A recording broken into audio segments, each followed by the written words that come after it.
നമസ്കാരം. ഇന്നു വെള്ളിയാഴ്ച.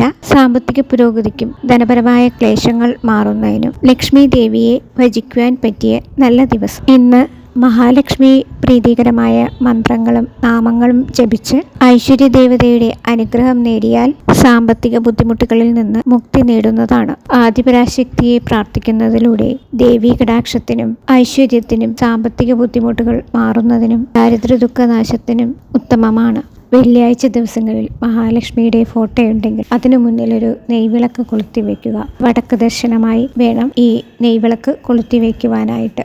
നമ്മളാൽ കഴിയുന്ന രീതിയിൽ ദേവിക്ക് നേദ്യങ്ങൾ വെക്കാവുന്നതാണ്. എപ്പോഴും ഞാൻ പറയുന്നത് പോലെ വെറ്റയും പാക്കും 2 പഴവും വെച്ചാൽ ദേവി സംതൃപ്തിയോടെ സ്വീകരിക്കുന്നതാണ്. അതുപോലെ ദേവിക്ക് ചുവന്ന പുഷ്പങ്ങൾ സമർപ്പിക്കാവുന്നതാണ്. വാസനയുള്ള മുല്ലപ്പൂ പോലുള്ള പുഷ്പങ്ങളും ദേവിക്ക് സമർപ്പിക്കാവുന്നതാണ്. വൃശ്ചിക മാസം ദേവി പ്രീതികരമായ കാർത്തിക ദീപം കത്തിക്കുന്നത് ഈ മാസമാണ്. അപ്പോൾ അങ്ങനെയുള്ള ഈ കാർത്തിക മാസത്തിൽ എല്ലാ ദിവസവും ദീപം കത്തിക്കുന്നത് അതിവിശേഷമാണ്. ഇനി ഞാൻ പറയുന്ന ദീപം കഴിയുമെങ്കിൽ വെള്ളിയാഴ്ച ദിവസങ്ങളിൽ സന്ധ്യയ്ക്ക് കത്തിക്കുകയാണെങ്കിൽ നിങ്ങളുടെ വീടുകളിൽ ഐശ്വര്യം ഉണ്ടാവുകയും ധനധാന്യ സമൃദ്ധി ഉണ്ടാവുകയും ചെയ്യുന്നതാണ്. അതിനായിട്ട് വേണ്ടത് ഒരു താലം എടുത്തതിനു ശേഷം, അതായത് ഒരു തട്ടം, ആ തട്ടത്തിന്റെ ഉള്ളിൽ നടുക്കായിട്ട് മഞ്ഞൾ കൊണ്ടോ കുങ്കുമം കൊണ്ടോ ഒരു സ്വസ്തിക് ചിഹ്നം വരയ്ക്കുക. അതിനുശേഷം അതിനു മുകളിലായിട്ട് ഒരു മൺചിരാതിന്റെ വലിപ്പമല്ല, അതിലും കുറച്ച് വലിപ്പമുള്ള ഒരു മൺപാത്രം എടുത്തിട്ട് അതിൽ നിറച്ച് കല്ലുപ്പ്, മഹാലക്ഷ്മി വാസം കുടികൊള്ളുന്ന കല്ലുപ്പ് നിറച്ച് വെക്കുക.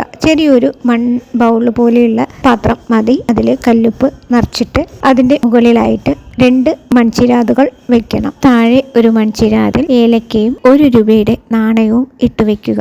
അതിന്റെ മുകളിലായിട്ട് സാധാരണ പോലെ നമ്മൾ എണ്ണയൊഴിച്ച് തിരി കത്തിച്ച് വെക്കാവുന്നതാണ്. ഈ വിളക്ക് കത്തിക്കുമ്പോൾ ഓം ശ്രീ മഹാലക്ഷ്മി നമോസ്തുതേ ഒരു 11 വട്ടം ജപിക്കുക. വിശ്വാസത്തോടുകൂടിയും പ്രാർത്ഥനയോടുകൂടിയും ഈ വിളക്ക് കത്തിച്ചു നോക്കൂ. നിങ്ങൾക്ക് എല്ലാവിധ ഐശ്വര്യങ്ങളും ഉണ്ടാവുന്നതാണ്. നിങ്ങളുടെ പ്രയത്നവും കൂടിയാവുമ്പോൾ അത് ഇരട്ടി ഫലമാണ് ഉണ്ടാവുക.